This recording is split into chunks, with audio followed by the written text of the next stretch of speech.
Donc, notre projet portait sur l'effet des aérosols de cigarettes électroniques sur la formation de biofilms de Streptococcus mutans. Je m'appelle Charlotte Périgny. Moi, c'est Marcel Jean. Et moi, c'est Marie-Lie Denis. Et donc, on va commencer avec un contexte scientifique sur c'est quoi S mutant et c'est quoi les E liquides. Par la suite, on va continuer avec notre programme de recherche et notre hypothèse. Ensuite, la méthodologie de recherche qu'on a utilisée pour les 6 semaines d'expérimentation, les résultats qu'on a obtenus, l'analyse de ces résultats-là, et on va finir avec la conclusion et des remerciements. Donc, pour commencer, on a voulu s'intéresser sur les effets des vapeurs des cigarettes électroniques sur la santé bucco-dentaire. Donc, on a décidé de prendre la bactérie Streptococcus mutant parce que c'est une des bactéries qui cause la carie. Donc, c'est une bactérie qui est assez virulente. Et pourquoi? C'est parce qu'elle est capable de créer un biofilm. Qu'est-ce qu'un biofilm? Dans le fond, c'est que quand la bactérie, elle croît, elle produit des molécules qui viennent former une barrière de protection. Donc, elle peut mieux s'accrocher à la dent. Et en plus de ça, elle est protégée de l'environnement extérieur, ce qui fait qu'elle est dans un pH qui est plus faible et dans un environnement anaérobique, donc mieux adapté pour elle pour grandir. Et ainsi, elle peut déminéraliser les dents. Ensuite, pour ce qui est des E liquides, c'est les liquides qu'on utilise pour les cigarettes électroniques. Donc, ils ont deux principaux composés, qui est le propylène glycol et la glycérine. Et ça a été montré que ça aidait à la formation du biofilm et surtout à une meilleure adhésion de la bactérie à la dent. Ensuite, les liquides sont souvent, ils ont souvent la nicotine et des saveurs à l'intérieur. Pour ce qui est de la nicotine, il y a une des études qui nous avait montré que plus on augmentait la concentration de nicotine, plus la formation de biofilms de S-mutant augmentait jusqu'à une valeur de 8 mg par millilitre pour la souche qu'on avait. Et après cette valeur-là, ça inhibait la bactérie. Donc, c'est pour ça que nos liquides qu'on a utilisés ont une concentration de 6 mg par millilitre. Ensuite, pour la croissance de certaines des saveurs, dans le fond, une des études qu'on a regardait 5 saveurs différentes et ça variait dans la croissance de S-mutant ou l'inhibition parce que chaque saveur sont faites de molécules différentes et aussi, quand ils sont mis sous vapeur, ces produits-là produisent des sous-produits qui sont eux aussi différents. Donc, comme la vapoteuse, c'est un phénomène qui prend plus d'expansion et c'est très populaire, surtout chez les adolescents. Et aussi, comme je l'ai dit précédemment, donc, ça aide à la formation de biofilms, donc, ça aide à la croissance de S-mutant et de la carie dentaire. On a voulu se pencher sur qu'est-ce qui faisait plus grandir cette bactérie-là, soit la nicotine ou les arômes. Donc, pour notre hypothèse, on s'est fié à une étude qu'on a regardée qui avait sensiblement les mêmes paramètres que nous. C'était Catala, Valentin et Hall. Donc, ainsi, on est arrivé à cette hypothèse d'où notre premier liquide qui n'avait pas de nicotine et pas de saveur devait augmenter de 60% par rapport à notre contrôle positif. Notre contrôle positif, c'était la bactérie qui grandissait dans le même environnement, sauf qu'il était exposée à aucune vapeur. Ensuite, pour notre deuxième liquide, il n'y avait pas de nicotine, mais une saveur de framboise bleue et devait augmenter de 70% par rapport au contrôle positif. Le troisième liquide avait de la nicotine à 6 mg par millilitre, mais pas de saveur, et devait augmenter de 80% par rapport au contrôle. Finalement, notre dernier liquide avait la même concentration de nicotine et aussi la même saveur et devait faire augmenter le biofilm d'un peu plus de 80% par rapport à notre contrôle, et c'était lui qui devait faire le plus grandir notre bactérie. Pour le protocole, on est allé au laboratoire 3 jours de suite à des intervalles de 24 heures. Donc, la première journée, le lundi, on venait pour ensemencer la bactérie. Donc, on la prenait dans le congélateur et on la mettait dans notre milieu de culture qui était du BHI liquide. Ensuite, on l'incubait pendant 24 heures et on revenait le mardi pour faire l'exposition aux vapeurs des cigarettes électroniques. Donc, avant de faire notre exposition, on prenait notre milieu de culture avec nos bactéries et on le diluait avec plus de milieu de culture en mesurant la densité optique de manière à redescendre les bactéries dans leur courbe de croissance à une densité de 0,2 pour qu'ils soient toutes à la même étape dans leur croissance avant de commencer nos expérimentations. Donc, pour l'exposition, comme on peut voir dans la vidéo, on a pris une seringue de 60 ml, on l'a arraché à un cathéter et on a à son tour attaché l'embout du cathéter à l'embout de vapoteuse, qu'on a utilisé des embouts différents pour chaque liquide, évidemment, pour éviter la contamination. Donc, on aspirait la vapeur, puis on la mettait dans un contenant où il y avait nos bactéries dans des puits. et on les refermait. On a fait cette exposition-là à 5 reprises à des intervalles de 3 minutes, puis on les a réincubés pendant 24 heures. Donc, le mercredi, on revenait pour faire l'analyse du biofilm par spectrophotométrie. Donc, pour ça, on commençait par aspirer toute la bactérie et le milieu de culture qu'on avait dans nos puits, parce que le biofilm, il va se former autour des puits. Donc, on peut enlever tout le liquide. Ensuite, comme on peut voir sur l'image en bas à gauche, on rajoutait du cristal de violet pour colorer le biofilm. Puis, on ajoutait de l'acide acétique qui allait dissoudre le biofilm coloré. On mettait ensuite ce liquide-là dans le lecteur de plaques qui allait déterminer la densité optique pour chacun des puits individuellement. Pour la méthodologie de recherche, on a fait un total de 6 semaines d'expérimentation. On a seulement utilisé les semaines 4, 5 et 6 pour nos résultats parce que la première semaine, on a fait quelques tests pour améliorer notre protocole et certaines autres semaines, on a eu des problèmes en laboratoire avec le matériel. Donc, on avait des résultats qui n'étaient pas très bons. Donc, on a aussi fait 8 puits par type de liquide par semaine. Donc, on avait plusieurs réplicats par semaine. Et comme même aux semaines 4, 5 et 6, on avait certaines données aberrantes, certaines contaminations dans nos puits. Donc, on a enlevé certaines données aberrantes et c'est pour ça que dans les autres, les PowerPoint de résultats, on a des N qui varient.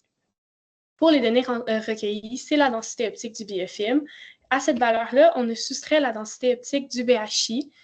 Et ensuite, on a fait une transformation de nos données en pourcentage selon le contrôle positif. Donc, le contrôle positif, c'était encore une fois juste la bactérie qui est exposée à de l'air, donc sans vapeur.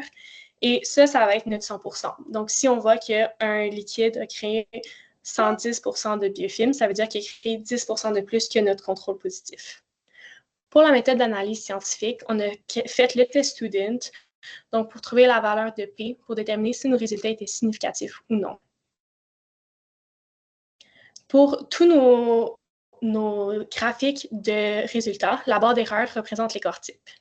Donc, à la semaine 4, on peut voir que tous nos résultats sont significatifs et rapidement, on peut voir que les liquides sans saveur ont créé plus de biofilm que le contrôle positif, environ 50% de plus, tandis que les deux liquides avec la saveur ont créé moins de biofilm que le contrôle positif.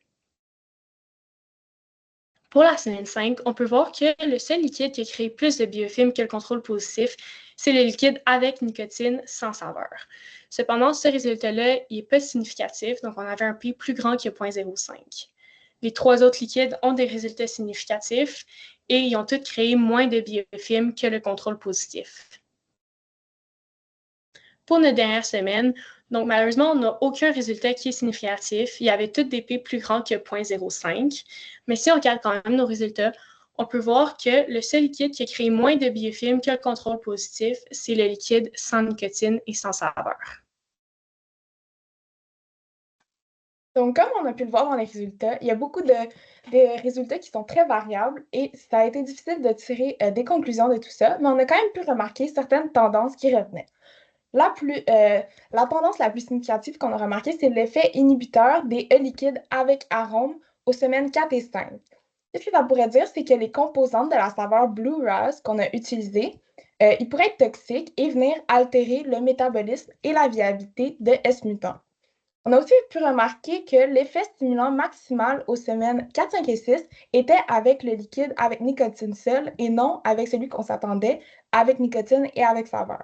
Donc, ça pourrait dire que la nicotine seule est un facteur de risque de la carie dentaire. Pour notre liquide sans nicotine ni saveur, on a remarqué un effet très variable et cela peut être expliqué par la difficulté à prélever de la vapeur dense. Donc, comme on voyait dans la vidéo, quand on tirait le piston jusqu'à 60 ml, il y avait une opacité différente entre nos différentes expositions. Puis ça, c'était bon pour tous les liquides et toutes les expériences qu'on a réalisées. Il y avait une densité variable. Donc, tous les résultats non significatifs qu'on vous a présentés dans les résultats montrent qu'il y a beaucoup de limites à notre expérience. Premièrement, on a le fait que l'échantillon prélevé était différent pour ensemencer la bactérie au cours de nos différentes semaines d'expérimentation.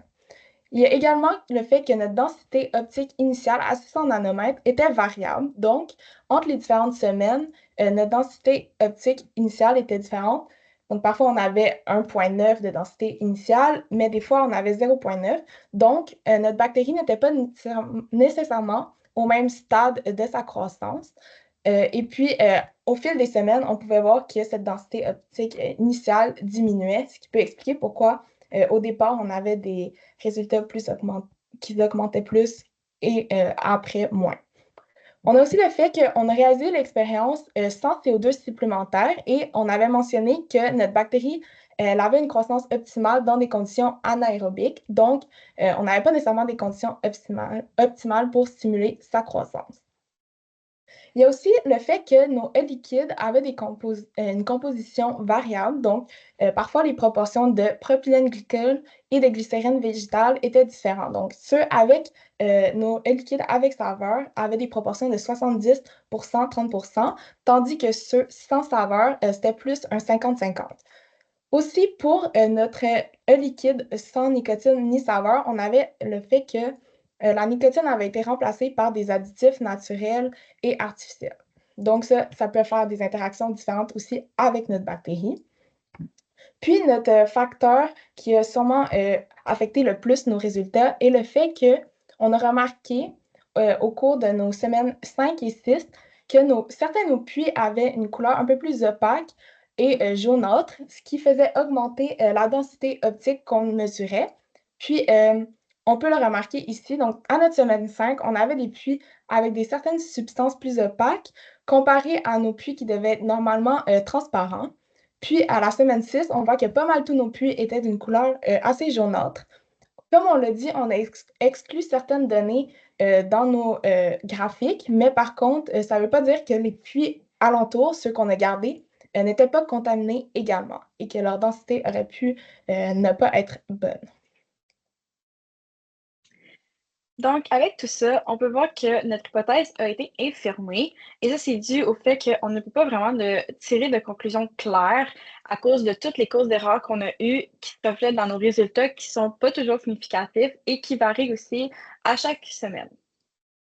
Donc, ce qui serait intéressant, ça serait de revisiter le protocole et d'essayer d'améliorer les paramètres qu'on aurait pu garder constants à chaque semaine, comme la densité optique initiale qui aurait été bien d'avoir constant. Et pour ça, on pourrait avoir du CO2 pour que la bactérie puisse pousser dans un contexte plus maximal pour elle. Ensuite, ça serait bien d'avoir une pompe péristaltiste parce qu'on pourrait mesurer un volume précis de vapeur qu'on injecte à chaque exposition. Aussi, d'avoir des proportions de propylène glycol et de glycérine qui sont pareilles pour chaque liquide qu'on avait utilisé. Ça serait aussi intéressant de faire une étude ex vivo à base de salive et sur des vraies dents, parce que ce qu'il faut comprendre, c'est que la formation de la carie, c'est pas juste dû à S mutant, mais c'est vraiment plusieurs bactéries qui travaillent ensemble et qui causent la carie. Donc, d'avoir de la salive, ça représenterait vraiment dans la réalité, toutes les bactéries qui sont dans notre bouche.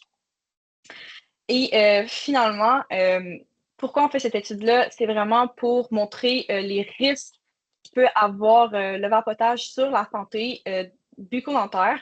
Donc, on espère que ça puisse aider les gens à vouloir à comprendre les risques et vouloir arrêter de fumer. On voudrait remercier nos deux professeurs, Sébastien Sachetelli et François Fournier, ainsi que nos techs Isabelle Joly-Grenet et Merlin Caron. Et finalement, on voudrait remercier aussi le personnel des soins infirmiers pour le matériel. Donc, merci de nous avoir écoutés.